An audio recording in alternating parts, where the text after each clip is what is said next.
본 방송에서 제공하는 투자 정보는 투자 판단에 대한 조언입니다. 방송에서 제공하는 주식의 가치, 가격 상승 및 하락에 대해서는 방송사에서 보장하지 않습니다. 시청자 여러분 안녕하십니까? 깊이 있는 인사이트로 여러분들의 투자를 잘 이끌겠습니다. 저는 강관우입니다. 저는 이소연입니다. 어제 우리 시장 다시 한번 2차 전지주의 하루였습니다. 특히 코스닥 시장 더 그랬는데요. 최근에 조금 조정을 받나 싶었더니 다시 한번 반발 매수세가 들불처럼 다시 번지는 모습입니다. 개인들의 사자세, 외국인들의 매도세를 완전히 압도하고 있습니다. 아무래도 개인들이 뒤처지면 안 된다고 하는 포모 현상, 그런 심리가 시장을 좌지우지하는 모습입니다.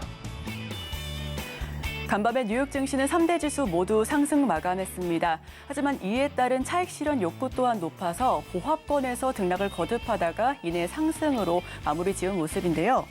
다만 연준이 선호하는 물가 지표 중 하나죠. PCE 지수가 예상치를 하회하면서 물가 둔화에 대한 기대감이 여전합니다. 이에 따라서 금리 인상 기조가 종료되지 않을까 하는 기대감도 있고요. 예상보다 좋은 실적에 대한 안도감뿐만 아니라 실적에 대한 기대 그리고 견조한 경제 지표로 인해서 연착륙 기대가 모두 함께하고 있는 시장입니다. 이런 시장 속에서 어젯밤 국제 유가는 80달러 선에서 마감을 했습니다. 유가 상승으로 인해서 에너지주가 강세를 보였고요. 여기에 넷플릭스와 디즈니주가 강세를 보여주면서 엔터주 역시 오름세를 연출했습니다. 자, 그렇다면 우리 시장은 오늘 어떤 모습으로 문을 열까요? 저희 개장 직전 직후 현황을 저희 증시 8, 9와 끝까지 함께 하시죠. 저희와 함께 하실 수 있는 방법 말씀드립니다. 서울경제TV 유튜브로 함께 하시면요. 지금 실시간 방송도 함께 하실 수가 있고요. 방송이 끝난 이후에도 인사이트를 얻어가실 수가 있으니까요. 지금 바로 함께 하시길 바랍니다. 자, 그럼 화요일장 저희 증시 8도 우리 시청자 여러분들께서도 화이팅입니다. 화이팅! 미국 시장 그리고 암호화폐 시장 함께 알아보는 순서죠. 오늘도 더 드림 에센스의 정혜성 전문가 함께 하겠습니다. 안녕하세요.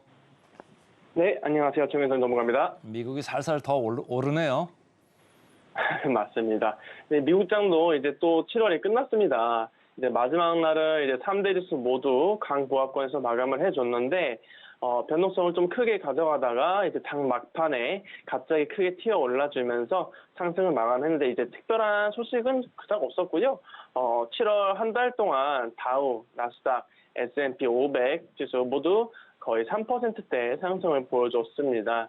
지금 경기 연착륙에 대한 기대감이 계속 불고 있는데 우선 이번 주에는 뭐 졸지 보고서나 ADP 고용 보고서, 그리고 고용 도용량 보고서 등 이런 고용 지표들에 대한 부분들이 발표가 되니까 이런 부분들 한번 체크를 해봐야겠고, 그동안 고용 시장이 좀 강했던 걸 보면은 이번에도 좀 강하게 나오지 않을까 이렇게 전망을 하고 있어요. 다만 이제 좀 고용 지표가 강하게 나온다고 해서 시장이 하방 압력을 받진 않을 것 같습니다. 오히려 좀 이제 골디락스에 대한 이런 기대감이 같이 불면서 시장 상승을 견인하지 않을까라는 생각을 좀 하고 있고요. 그리고 어제 이제 페드의 대표적인 비둘기파 중 한 명이죠. 굴스비 연은 총재가 야후 파이낸스와 인터뷰가 있었습니다. 굴스비 시카고 연은 총재는 이번 인터뷰에서 9월 FOMC 회의는 이제 기준금리를 인상할지 동결할지 아무것도 정해지지 않았다. 모든 가능성을 열어두고 있다고 앞으로 나오는 데이터를 좀 보겠다고 이렇게 강조를 했습니다. 최근 인플레이션이 이렇게 둔화하는 흐름에 대해서는 이제 단 한 달의 지표일 뿐 이렇게 말하면서도 꽤 좋은 수치다라고 평가를 했고, 경기 침체가 없이 이제 인플레이션을 낮추는 이제 골디락스가 나와준다면 페드의 역사적인 승리가 될 거라고 말을 하면서 주말에 이제 카시카리 총재가 매파적인 발언을 한 데에 비해서는 약간 중립적인 스탠스를 취했습니다. 하지만 지금 인플레이션이 둔화하는 속도는 점차 좀 줄어들 것으로 보고 있습니다. 아직 뭐 우려할 정도는 아니긴 하지만은 지금 국제 유가가 계속해서 오르고 있고요. 오늘도 WTI나 브렌트유 모두 상승을 했습니다. 7월 한 달 동안 각각 15.8%, 14.02% 상승을 했고요. 여기에는 산유국들의 감산 영향도 있고 이제 경기 침체 우려가 일부 좀 완화가 되면서 국제 유가를 끌어올리는데 한몫했다라고 보시면 되겠습니다. 다음 주 10일에 이제 석유 수출기구 오펙 월간 보고서 좀 발표가 될 예정인데 여기서 어떤 내용들이 나올지를 한번 지켜봐야 되겠다라고 말씀을 드릴 수가 있겠고, 자 그리고 이제 중국은 리튬, 갈륨에 이어서 이제 드론 장비까지도 수출을 제한을 하겠다고 합니다. 중국 상무부는 성명을 통해서 이제 드론 엔진, 레이저, 통신 장비 및 안티 드론 시스템, 이런 드론 관련 장비에 대한 수출 제한이 9월 1일부터 시행될 거라고 예고를 했고요. 여기에는 이제 또 주말 동안 바이든 대통령이 8월 중순까지 이 반도체에 관한 이런 수출 제한 행정명령 사인을 하겠다고 하니까 이에 대한 보복성으로 좀 이런 발표를 한 게 아닌가라고 생각을 하고 있습니다. 이제 앞으로는 이제 시장이 미국과 중국에서 또 어떤 자원과 그리고 어떤 장비들에 대한 수출 제한을 둘지를 더 많은 관심을 가져야 되겠다라고 좀 생각을 하고 있고요. 일단은 지금 이제 기업들의 2분기 실적 발표가 계속 이어지고 있으니까 여기에 먼저 좀 주목을 하자라고 말씀을 드릴 수가 있겠습니다. 오늘도 소파이 테크놀로지스가 이제 시장 예상치를 상회하는 실적에 좀 급등을 했죠. 팩트셋에 따르면은 지금까지 올해 2분기 실적을 발표한 기업들 중 이제 80% 이상이 시장 예상치를 상회하는 주당 순이익을 발표를 했고 64% 이상은 예상치를 상회하는 매출액을 발표했다고 합니다. 이번 주에는 이제 애플, 아마존 이런 빅테크 기업들을 필두로 해서 스타벅스, 모더나, 퀄컴, 코스트코 등 이제 주요 업체들이 2분기 실적을 발표를 하는데 이번 2분기 실적뿐만 아니라 앞으로의 실적 가이던스까지 좀 눈여겨보자라고 말씀을 드리도록 하겠습니다.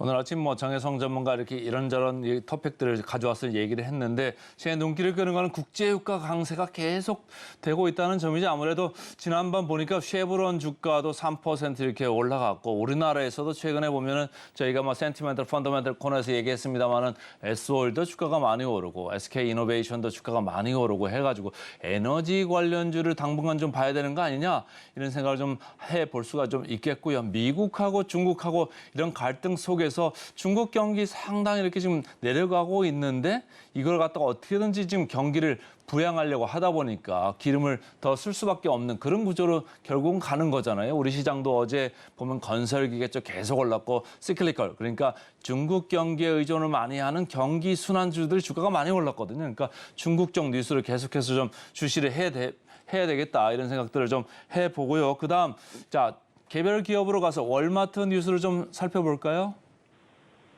네, 이제 월마트도 이제 좀 인도 시장을 주목을 하고 있는 것 같습니다. 월마트가 인도 최대 이제 전자상거래 업체 플리카트의 지분을 추가로 좀 인수를 했다고 하고요.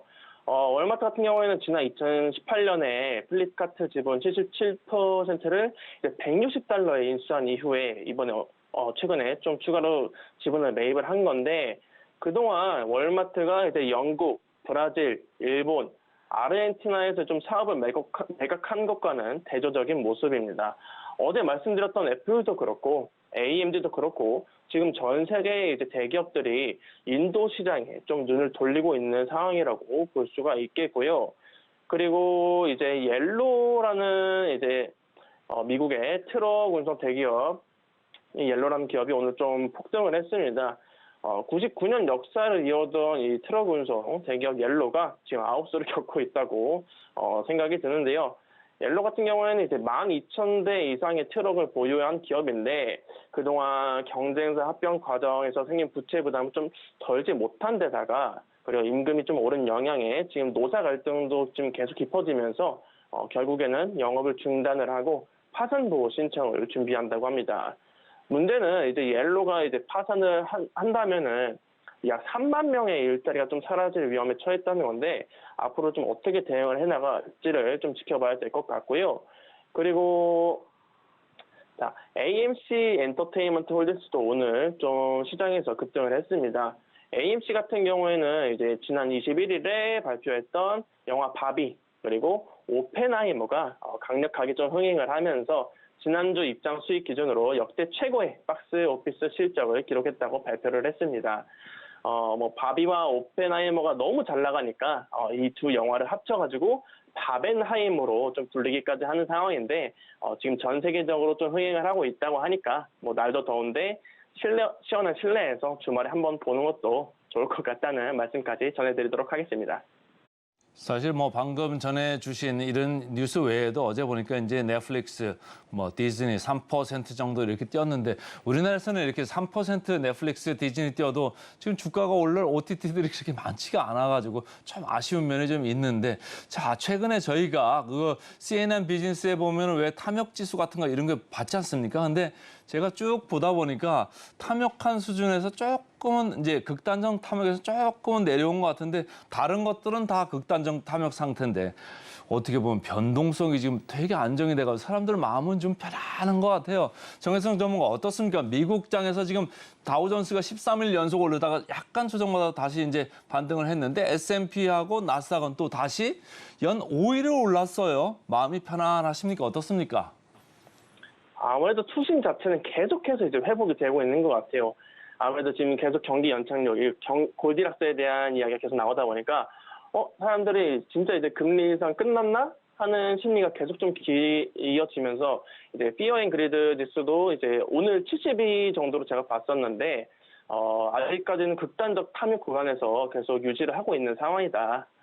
저도 만약 미국 주식을 지금은 하고 있지는 않지만 만약에 했다면은 좀 장기 보유하는 관점을 가지지 않을까라는 생각을 저도 같이 하고 있습니다.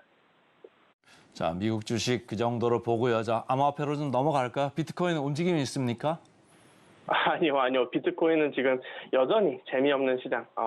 이른바에서 이제 노잼장이라고 불리는데 비트코인이 횡보하면서 지금 계속 박스권을 만들어가고 있습니다. 거래량도 지금 크게 터지지 않고 계속해서 지지부진한 모습들을 보여주고 있고요.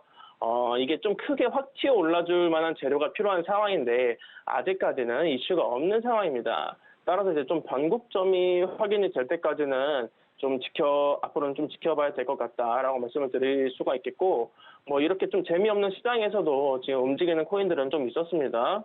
바로 이제 비트코인 하드포크 계열의 이제 코인들인데 비트코인뿐만 아니라 알트코인의 대장 이제 이더리움, 리플이 좀 밀리는 약세장에서도 유일하게 좀 급등을 했었어요. 어제 뭐 비트코인 캐시, 비트코인 SV, 비트코인 골드 뭐 이렇게 비트코인에서 분리된 코인들이 좀 급등을 했었고 특히 비트코인 골드가 전일부터 이제 좀 눈에 띄게 폭등을 했었습니다. 지금은 약간은 좀 밀리고 있긴 하지만은 그나마 좀 하락폭이 크지도 않고 추세를 새로 만들어갈 수 있어서 그나마 좀 관심 있게 볼 만한 코인이다라고 말씀드릴 수가 있겠고요. 다만 이런 시장에서 지금 비중을 좀 많이 태우면서 무리하게 매매를 하는 것보다는 대응할 수 있는 여력은 충분히 꼭 만들어놔야 된다라고 말씀드릴 수가 있겠습니다. 자, 지금 또 그다음 뉴스를 제가 보니까 지금 깜짝 좀 놀랄 만한 뉴스인데요. 비트코인 제외해가지고 모든 암호화폐 거래를 중단을 권고했다. 이게 무슨 얘기입니까? 자, 암호화폐 시장이 좀 하방 압력을 크게 가할 만한 이슈가 어제 나왔는데 미국 증권거래위원회 이제 SEC에서 비트코인을 제외하고 이제 모든 알트코인 이제 가상자산에 대해서 거래를 중단할 것을 권고를 했다고 합니다. 이건 사실 어제 있었던 이슈보다는 이전에 지금 이제 SEC가 바이낸스와 코인베이스의 사기 혐의로 좀 소송을 제기한 이력이 있잖아요. 이 과정에서 코인베이스 CEO에게 이제 소송 전에 이렇게 얘기를 했던 건데 코인베이스 CEO는 이런 권고를 수용하지 않았다고 좀 밝혔습니다. 미국에서는 이제 SEC가 가상자산에 대한 이제 법적 관할권을 가질 수가 있을지가 가장 큰 이슈인 것 같은데 최근에 법원이 리플랩스의 손을 들어준 걸 보면은 SEC가 가상자산 시장에 개입하는 건 좀 쉽지 않을 것으로 보여진다. 그러니까 너무 크게 걱정할 필요는 없어 보인다라고 생각을 하고요. 바이낸스는 지금 최근 계속해서 이슈를 좀 내보내고 있는데 일본에 이어서 이번엔 두바이 시장에 발을 들일 전망입니다. 이제 바이낸스는 이제 라이선스를 통해서 두바이 현지의 기관 또는 자격을 갖춘 개인 투자자를 대상으로 매매 거래와 브로커 딜러 서비스를 제공할 수 있게 됐고요. 그동안 시장 점유율이 좀 떨어졌던 바이낸스였는데 이런 움직임들이 다시 한번 점유율을 끌어올릴 수 있는 모멘텀이 될지 한번 주목해보자라고 말씀을 드릴 수가 있겠고, 자, 그리고 국내에서는 어제부터 이제 내일까지 이제 서울 웹 3.0 페스티벌 2023 행사가 열리고 있는데 여기에 크립토닷컴이 메인 스폰서로 참가했다고 합니다. 이번 행사 같은 경우에는 이제 정보통신 기술 분야의 아이디어 혁신과 빠르게 성장하는 글로벌 웹3 커뮤니티 확산을 위해서 좀 열리는 행사인데 데모데이, NFT 포럼 이런 다양한 프로그램들이 진행이 될 예정이라고 하고요. 크립토닷컴은 한국의 이제 웹3 인재 육성과 생태계 발전을 지원하기 위해서 스폰서로 참가하는 거라고 합니다. 따라서 앞으로도 초기 웹3 스타트업에 적극적으로 투자를 할 계획이라고 밝혔다는 이런 이슈까지 전해드리도록 하겠습니다. 오늘도 정혜성 전문가 수고 많았습니다. 고맙습니다. 네, 감사합니다.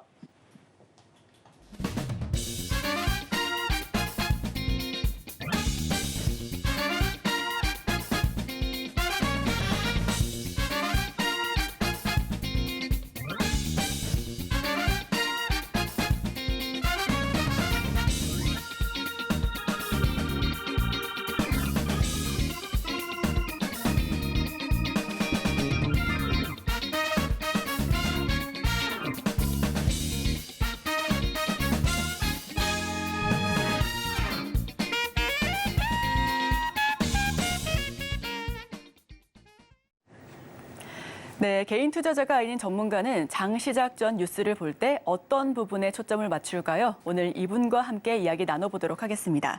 유진투자증권 챔피언스 라운지 김민기 PB 모십니다. 어서 오세요. 네, 안녕하세요. 네, 김민기 PB와 함께하는 오늘의 일면 화면으로 살펴보시죠. 오늘의 헤드라인입니다. 디스플레이도 초격차, 삼성 디스플레이 공격 대응으로 오늘의 헤드라인 문을 열어보겠습니다. 정말 오랜만에 디스플레이 이야기를 듣게 되는 것 같아요. 설명 부탁드립니다. 일단 디스플레이 얘기를 지금 한다는 것 자체가 좀 의아하시는 분들도 계실 텐데요. 지금 밸류 자체가 낮은 기업들이 있기 때문에 이제 좀 뉴스에 주목을 해서 봐야 되지 않나 싶어서 갖고 왔고요. 일단 삼성 디스플레이 실적이 나왔습니다. 일단 매출 6조 4,800억 그리고 영업이익 8,400억을 달성했는데 아무래도 디스플레이 자체는 좀 외부 활동이 많아지는 2분기가 좀 비수기인데 이러한 계절성을 감안하고 바라봤을 때 굉장히 괜찮은 실적을 굉장히 충분하게 괜찮은 실적을 발표했습니다. 일단은 물론 전년 동기 대비 매출이 좀 하락하긴 했지만 최근 LCD 가격 하락과 함께 업황 자체가 좀 좋지 못했기 때문에 좀 선방한다는 평가를 받고 있고요. 일단은 지금 이번에 좀 주목해서 바라봐야 될 것이 이번 2분기에 연구 개발비를 한 7조 2천억 가량을 투자했습니다.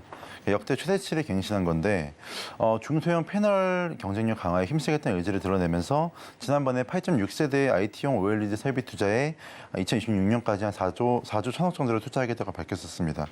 그러니까 이 8.6세대 OLED에 대해 좀 간단히 설명을 드리자면은 일단 디스플레이는 원판 크기에 따라 세대가 구분되는데요. 8.6세대는 기존의 6세대보다 좀 더 큰 유리기판을 사용하고 디스플레이 패널은 원장이라고 불리는 이러한 유리기판을 기반으로 생산이 됩니다. 그리고 이 면적이 클수록 패널 생산량이 증가하면서 한 번에 더 많은 디스플레이 양산이 가능한 거죠.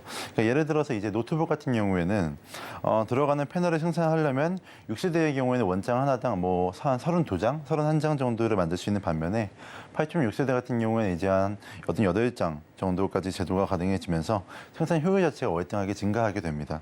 그러니까 이뿐 아니라 이제 화면 밝기도 한 2배 가량 증가하고 그리고 수명도 한 4배 정도 확대될 수가 있는 건데요.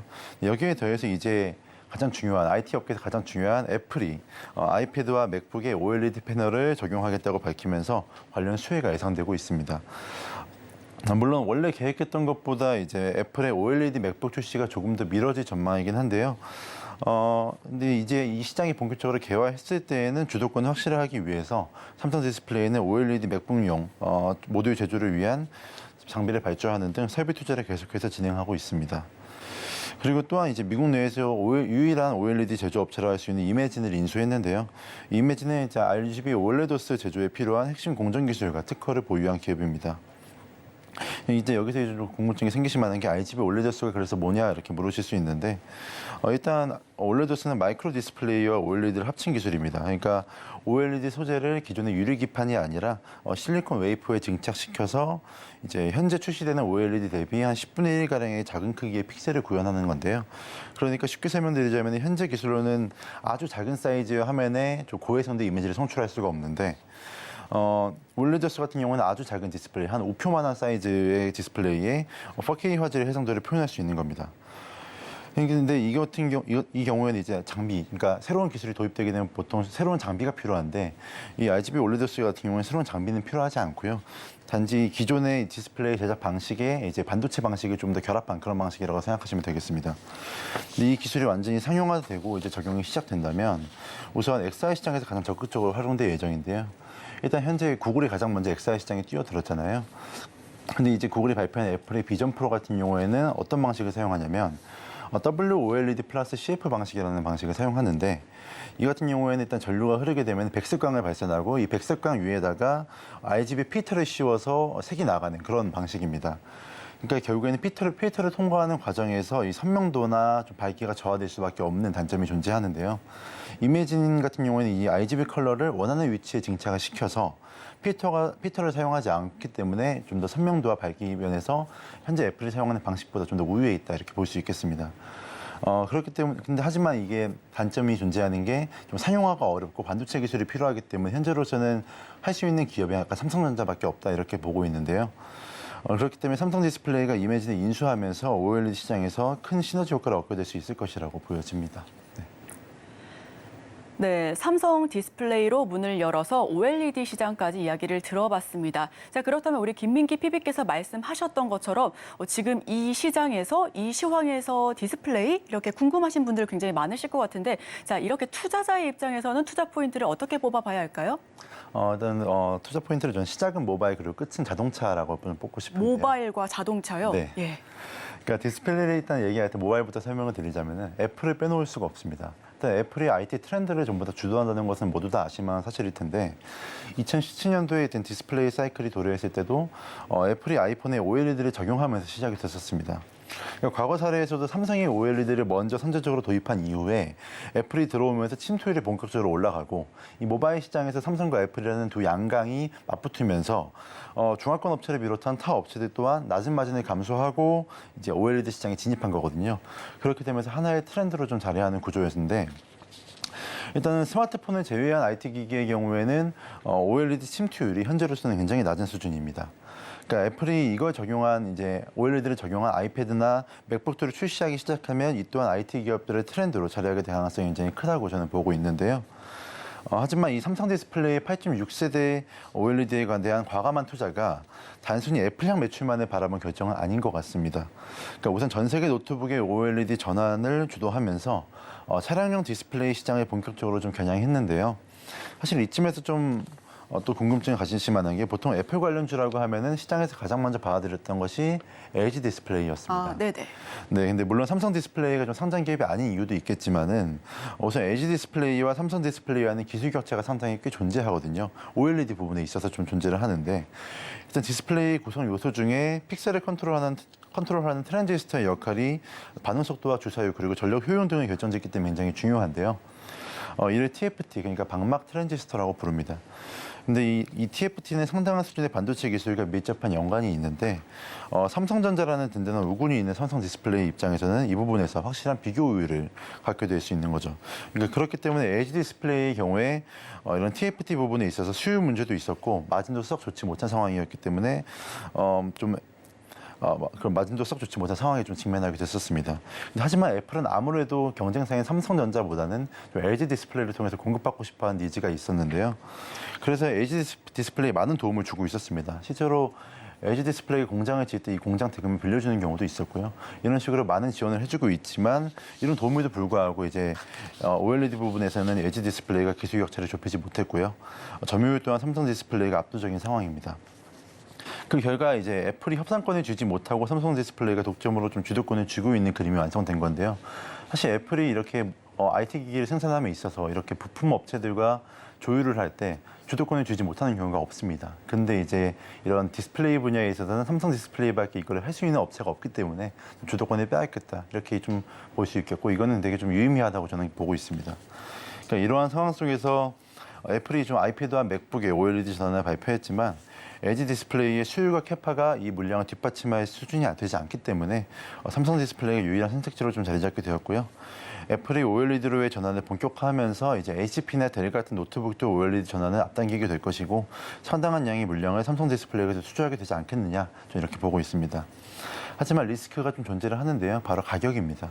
일단 휴대폰과 같이 소형 폼팩터에서는 OLED 패널과 LCD 패널 간의 가격 차이가 그리 크지 않은데 노트북 그리고 나아가서 이제 차량용 디스플레이로 넘어가고 패널이 커질수록 원가 격차가 좀 커지게 됩니다. 그리고 이를 잡기 위해서 앞서 말씀드렸던 TFT가 기존의 실리콘으로 원래 제조가 되는데 이 실리콘이 아닌 인듐과 갈륨 그리고 아연 산소로 만들기로 삼성 디스플레이가 채택을 했고 이를 줄여서 이제 IGZO라고도 부르고 있는데요. 또한 최근 차량용 디스플레이 시장도 이제 OLED 기반으로 성장을 해 나가고 있습니다.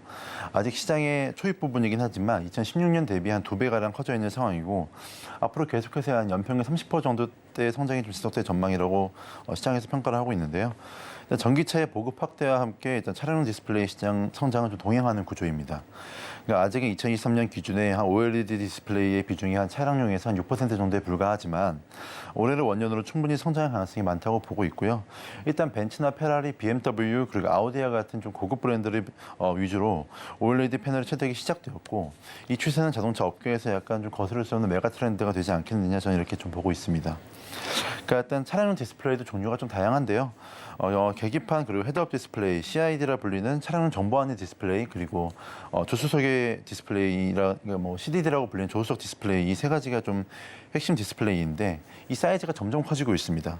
여기에 이제 뒷좌석에서 최근에 뭐 디스플레이가 뒷좌석에도 추가가 되면서 자율주행을 염두한 디스플레이 패널의 대형화가 좀 추진되고 있는데요. 그리고 이를 베이스로 소프트웨어 중심 자동차, 즉 SDV로의 전환이 좀 가속화될 전망입니다. 이미 현대차는 2025년까지 내연기관 및 전기차 등 모든 차종에 SDV를 100% 적용하겠다 이렇게 밝혔는데요. 그리고 이 SDV를 위해서는 통합된 소프트웨어를 활용해서 좀 중앙에서 제어가 이루어져야 되고 컴퓨터화가 진행이 돼야 되는데 이를 물리적인 버튼으로 구현하기에는 사실상 불가능에 가깝기 때문에 좀 디스플레이 패널이 필수적입니다. 그럼 이 디스플레이는 왜 LCD가 아니라 OLED를 사용해야 하냐면은 가장 중요한 건 일단 차에서 가장 중요한 게 안전이잖아요. 근데 일단은 주간과 야간 모두 이 차량용 디스플레이는 잘 보여야 하기 때문에 그런 면에서 OLED 패널이 강점을 갖게 되는 거고요. 또한 OLED 패널이 좀 커브드 디자인을 제작하기 용이하기 때문에 내부 공간 활용과 디자인 측면에서 갖는 우위도 존재하고 또 고해상도를 지원한다는 장점이 있습니다. 결국 단점은 비싸다는 건데요. 이 플렉시블한 OLED를 구현하기 위해서는 원래 플라스틱 재질의 소재를 활용했었습니다. 그러니까 구부리기 쉽지만 비싸다는 단점이 존재했는데 이를 보완하기 위한 대안이 삼성 디스플레이가 추진하고 있는 바로 하이브리드 OLED입니다. 이는 애플의 플렉서블 디바이스에도 적용될 가능성이 있어서 기대감을 불러일으키고 있는데요. 일단 OLED의 플라스틱이 아닌 유리 패널을 얇게 덧대면서 커버드 디자인을 구현하는 기술인데 이를 통해 제조 원가를 줄이면서 성능을 방어할 수 있게 되고 하이엔드 차종이 아닌 일반 모델에도 적용이 될 수 있는 거죠. 일단은 이 하이브리드 OLED 얘기가 나온 김에 좀 플렉서블 디바이스 얘기도 안 할 수가 없는데요. 이렇게 좀 애플이 이 하이브리드 OLED 채택을 하면서 폴더블 아이패드, 폴더블 아이폰에 대한 기대감도 커지기 시작했습니다. 현재는 지금 삼성전자가 좀 폴더블 시장을 좀 주도하고 있는 상황인데 앞서 말씀드렸다시피 OLED 시장도 원래 삼성전자가 먼저 시작하고 후발주자로 애플이 들어오게 되면서 시장이 본격적으로 개화했잖아요. 이 폴더블 시장도 삼성이 현재 하고 있는데 이제 애플이 이렇게 하이브리드 OLED를 기반으로 해서 폴더블 시장에 진출을 하게 되면은 이 폴더블 또한 이 모바일 기기에 있어서 하나의 온전한 폼팩터로 자리 잡게 되고 시장이 좀 더 개화할 가능성이 있지 않겠느냐 저는 이렇게 보고 있고요. 그렇기 때문에 폴더블 관련주들도 한번 관심 있게 살펴보신다면은 추후에 좀 투자 기회를 좀 잘 찾으실 수 있을 거라 보고 있습니다. 그러니까 이렇게 좀 삼성 디스플레이가 주도하여 OLED 시장에서 수혜를 받게 될 종목을 찾아서 미리 알아두신다면 좋은 투자 기회를 잡으실 수 있을 것이라고 판단됩니다. 네, 시작은 모바일, 끝은 자동차라는 것으로 이제 이야기를 풀어봤고요. 차량용 디스플레이까지도 함께 이야기를 들어봤습니다. 자, 그렇다면 여기서 수혜를 볼 수 있는 그런 섹터군이나 이 내에서도 옥석 가리기가 반드시 필요할 것 같은데 어떤 종목군들, 어떤 수혜주가 반드시 필요할지도 한번 이야기를 더 나눠보겠습니다.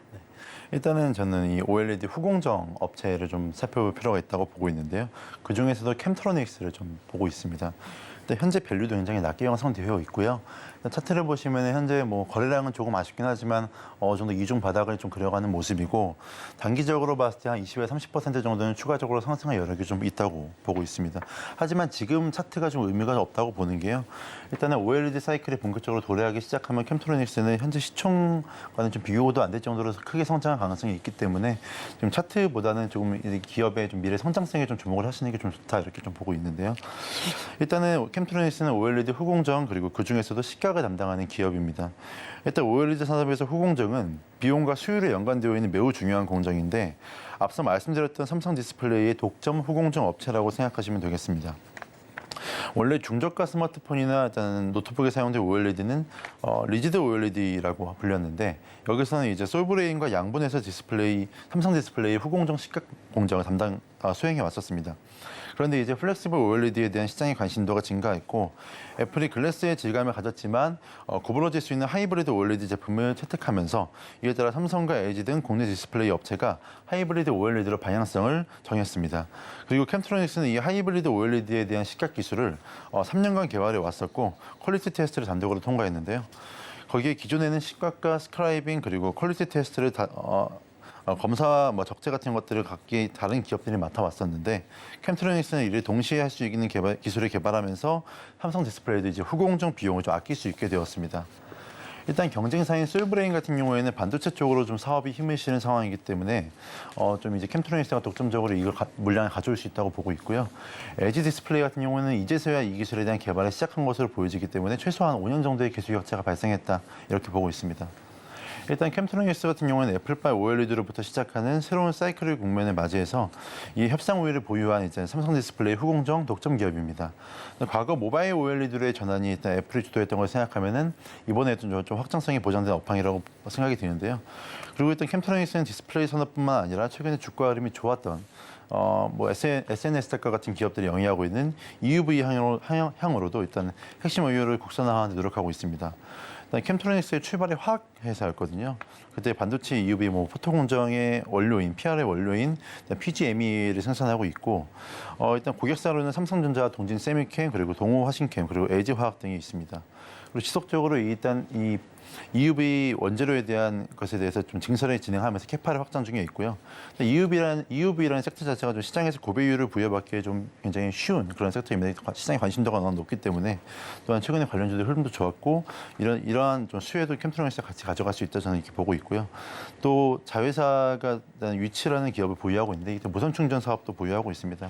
그래서 무선 충전 관련 특허가 한 700개 정도를 보유하고 있는데 매출이나 영업이익단은 좀 크지 않긴 하지만 이렇게 좀 다양한 섹터에 엮일 수 있기 때문에 포트폴리오 분산 효과도 가질 수 있다 이렇게 좀 보고 있습니다.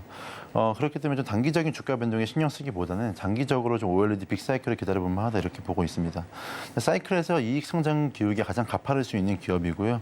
일단은 애플과 애플을 비롯한 다른 중화권 업체 이런 곳에서 발주하는 OLED 물량 자체가 상당할 것으로 보여지기 때문에 단 독점적으로 수주를 가져간다면 지금의 시총과는 비교가 안 될 정도로 큰 밸류를 부여받을 수 있고 그러면서 좀 독점적 지위를 보유할 수 있다. 저는 이렇게 보고 있습니다. 네, 지금 캠트로닉스 꼽아주셨습니다. OLED 관련된 종목 가운데서 이 종목 꼭 눈여겨보셔라라고 이야기를 해주셨는데 제가 그런데 개인적으로 중간에 말씀하시면서 궁금한 점이 생겼어요. 네. 저희 지금처럼 2차 전지가 굉장히 크게 이렇게 붐이 일어나는 지금 이런 상황과 비슷하게 저희 1년 전, 2년 전에도 반도체 크게 일어났었거든요. 그때 이제 많이 공부를 해서 반도체도 8대 공정이 있고 전 공정이 있고 후 공정이 있고 이런 이야기들 공부를 되게 열심히 했었는데 보통 시각 단계가 전 공정으로 알고 있었거든요. 근데 네. OLED 같은 경우에는 시각을 후 공정으로 처리를 하는 건가요? 네, 후공정에서 일단 유리기판을 얇게 깎는 과정이 굉장히 중요하고요. 그 과정 통해서 이제 얼마나 이 OLED 기판 자체가 얇게 그리고 이제 또 가장 중요한 부분이 이제 플렉서블 디바이스로 갔을 때 접히는 부분은 굉장히 얇게 시각을 해서 접힐 때 주름이 없게 하는 게 굉장히 중요하거든요.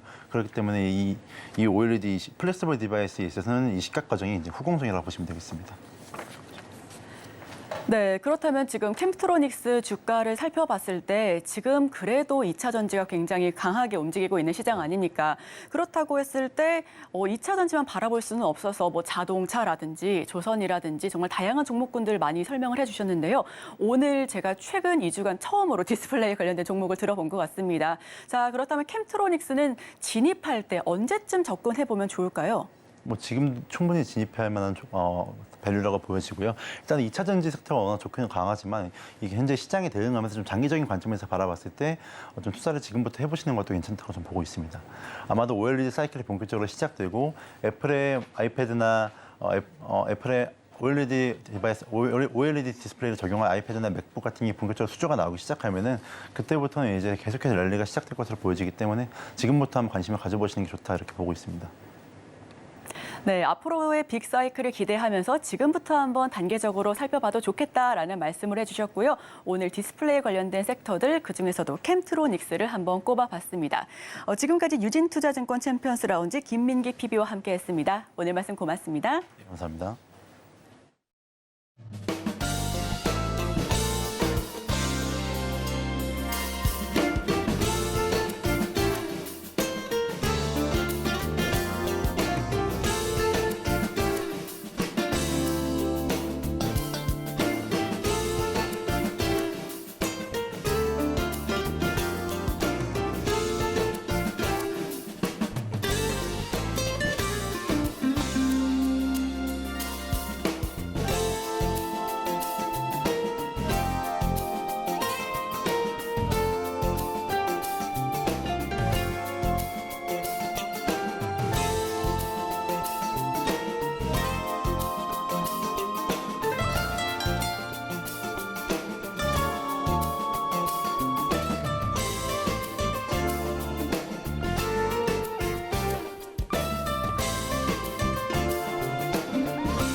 화요일 아침 8시 반 향해 가고 있습니다. 매일 아침 8시 반 저희 서울경제TV 센티멘탈 대 펀더멘탈 보시는 분이 계속적으로 많아지는 것 같아서 기분이 좋고요.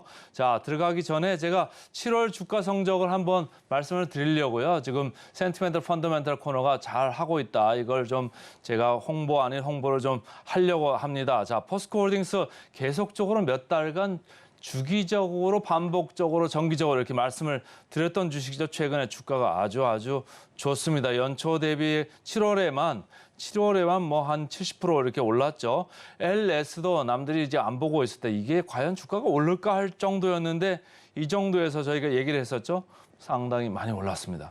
SK이노베이션도 저희가 계속적으로 얘기를 했었는데 좀 안 좋고 하다가 최근 아주 불을 뿜기 시작을 했습니다. SK이노베이션과 더불어서 S오일도 저희가 유가가 바닥친 것 같습니다. 올라가는 것 같습니다 해가지고 S오일도 말씀을 몇 번 드렸죠. S오일도 이 차트에는 안 들어 있습니다만은 최근에 주가가 좋습니다. 어제도 뭐 해외 유가들 좋지 않습니까? 그러니까 오늘도 좀 봐야 될 것 같고요.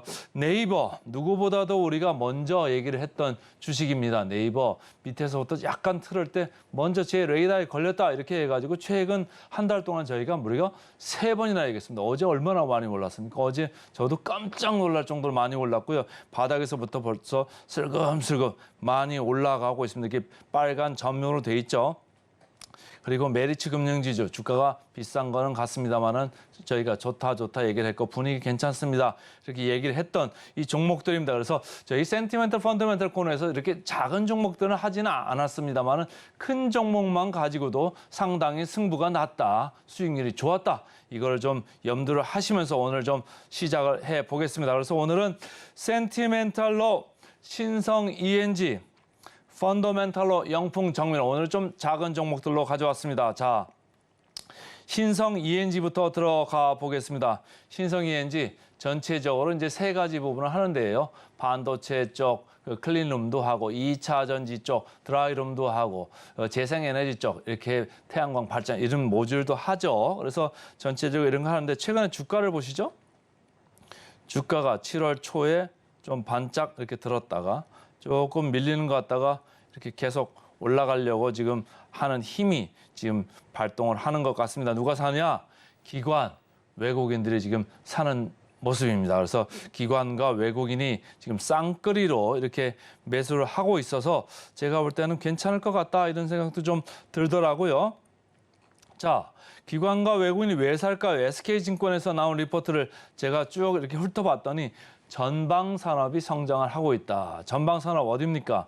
반도체하고 2차 전지 쪽입니다. 이쪽에서 전체적으로 지금 실적을 끌고 가고 있다 이런 얘기죠. 매출 비중의 83%를 클린 환경, 이 CE라고 하는데 클린 인바이러먼트죠. CE 사업 부분에서 지금 좋아지는 모습이다. 그래서 반도체 쪽도 삼성전자 P4 다시 재개를 하고 미국의 테일러 그 팹 이것도 3분기에 좀 다시 이제 들어오는 이런 분위기에다가 2차 전지 드라이룸 이쪽도 셀러 업체 그리고 양극재 업체 이런 쪽으로 계속 가면서 드라이룸을 채택하는 곳이 많아지고 확대되고 있다 이런 얘기를 하는 거죠. 그리고 재생에너지 R이라고 하죠.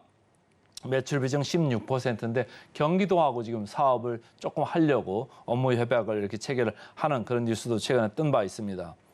자, 클린 환경 쪽 보시면 수주 잔고가 말이죠.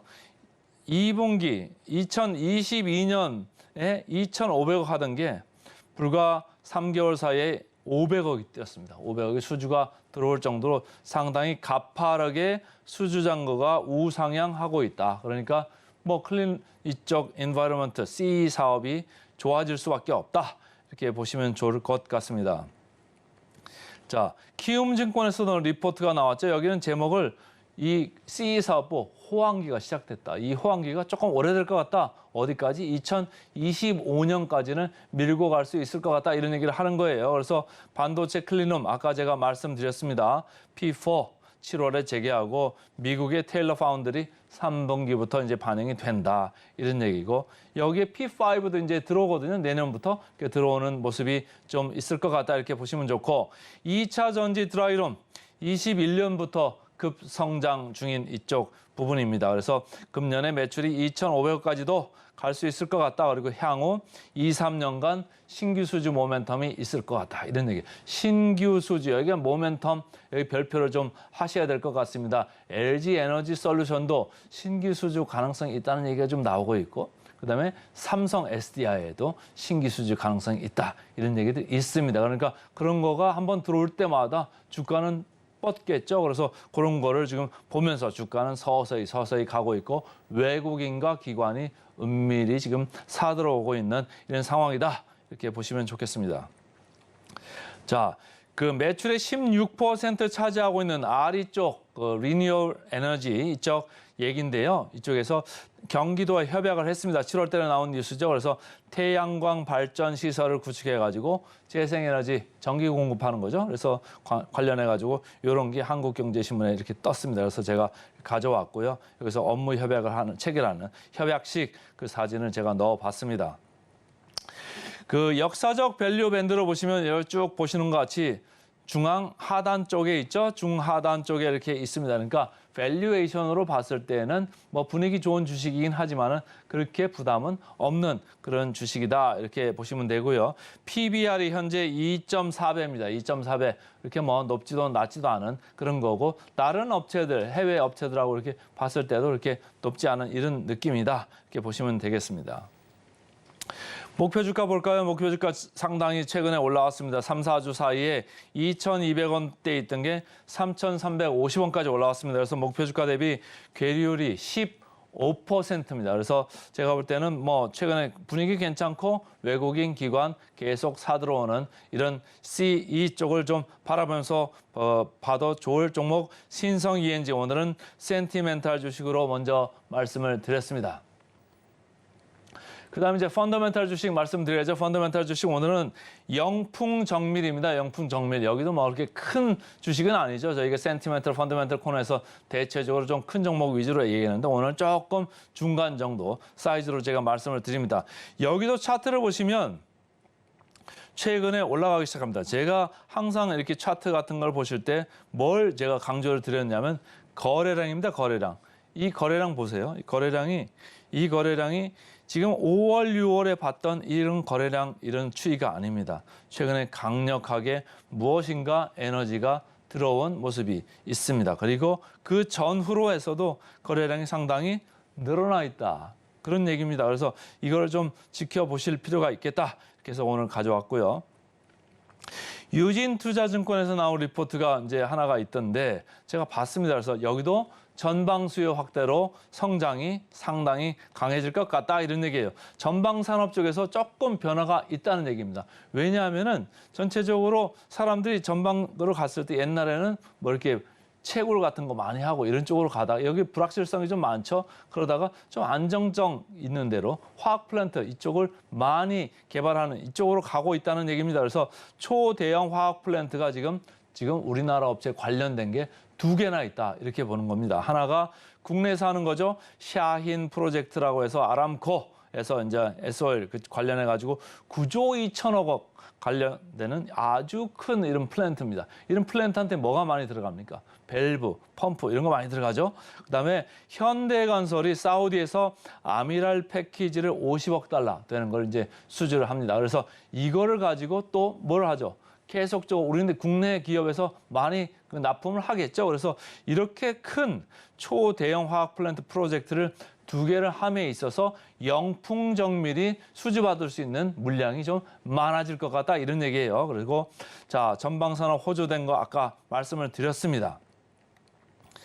실적 대비 저평가다 이런 얘기도 다시 합니다. 2분기에 매출이 전년 대비 87%나 이렇게 올라갔습니다. 제조업체에서 매출이 87% 전년 동기 대비 올랐다. 상당히 큰 겁니다. 그러니까 공장을 뭐 쉼 없이 이렇게 돌려야지 87% 올라가는 거죠. 공장을 갑자기 증설을 많이 안 했는데도 불구하고 전년 동기 대비해서 87%다 이렇게 올라가면 말이죠. 비용도 고정 비용으로 쓰는 이 부담이 상대적으로 엄청 주는 거죠. 그러면 어떻겠습니까?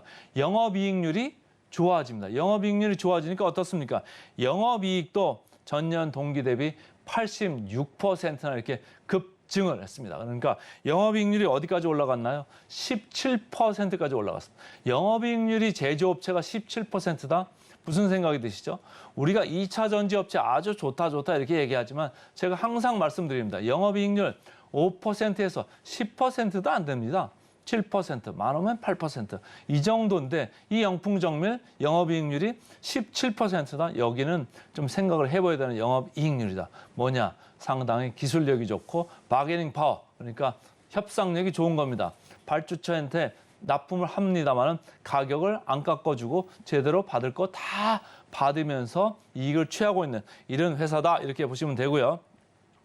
2분기 실적이 좋았고 아까 말씀드린 전방 산업이 호조를 보이고 있기 때문에 23년 실적도 호조가 예상된다. 그래서 매출이 연간 32% 이렇게 올라갈 거고 영업이익 더 올라가죠. 영업이익은 60%다. 이런 게 바로 영업 레버리지라는 겁니다. 매출이 많이 늘어나면 영업에 들어가는 고정비용 이런 것들이 상대적으로 줄기 때문에 영업이익이 무려 전년 대비 60%나 이렇게 급증을 할 것 같다 이런 얘기를 했는데 그런 거에 비해서는 상대적으로 지금 PER이 낮다 이런 얘기죠. 9.5배 PER이 이렇게 와 있는데 상대적으로 저평가 그러니까 이게 절대적으로 저평가입니다만은 해외 업체들 대비해서 상대적으로 저평가다라고 유진투자증권은 밝히고 있습니다. 유진투자증권에서 얘기한 거는 해외 펌프 밸브 업체들이 최근에 주가가 아주 좋았다고 합니다. 여기 좋으면서 주가들이 프리미엄을 받는 이런 시장으로 가고 있는데 이 영풍정밀은 밸류에이션이 아직 프리미엄급이 아니다. 그런데 영업이익률 마진 아까 제가 17% 말씀드렸죠. 그렇게 볼 때는 이 회사도 프리미엄을 받아야 되겠다라고 하는 게 이제 유진투자증권의 주장이고요. 이 회사는 그리고 고려아연 38만 주도 가지고 있습니다. 그래서 여러 가지로 저평가된 회사다 이렇게 보시면 되고요. 자, 고려아연 주가 최근에 올랐다가 내렸죠. 2차 전지 관련해 가지고 여기도 한번 반응이 있었습니다. 영풍정밀 최근에 상대적으로 강세를 보이고 있어서 주목을 하실 필요가 있고요. 역사적 밸류 밴드로 봤을 때도 지금 주가 재평가를 지금 해보려고 지금 시도를 하고 있다. 상단 부분에 와 있죠. 좀 더 올라갈 가능성 지켜보셔도 좋을 것 같습니다. 그리고 목표 주가 현재 2만 원에서 이렇게 붙어 있는데요. 목표 주가 대비 괴리율 31%입니다. 그래서 오늘은 센티멘탈로 신성 ENG, 펀더멘탈로 영풍정밀 두 종목 말씀드렸습니다. 네, 오늘의 핵심 요약 세 줄입니다. 실적 기대감에 7월을 마무리했습니다. 뉴욕 3대 지수가 모두 상승 마감했습니다. 다만 차익 실현 욕구 또한 높아서 상승폭은 제한적이었네요. 오늘의 일면이었습니다. 디스플레이도 초격차, 삼성 미래선점 위에 공격 대응이라는 주제로 오늘의 헤드라인을 잡아봤는데요. 삼성 디스플레이 독점 후공정 업체인 캠트로닉스를 수혜주로 뽑아봤습니다.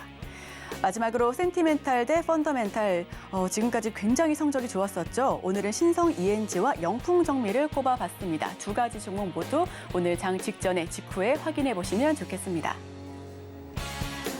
네, 저희는 바로 이어서 증시구로 돌아오도록 하겠습니다. 저희와 끝까지 함께해 주시죠.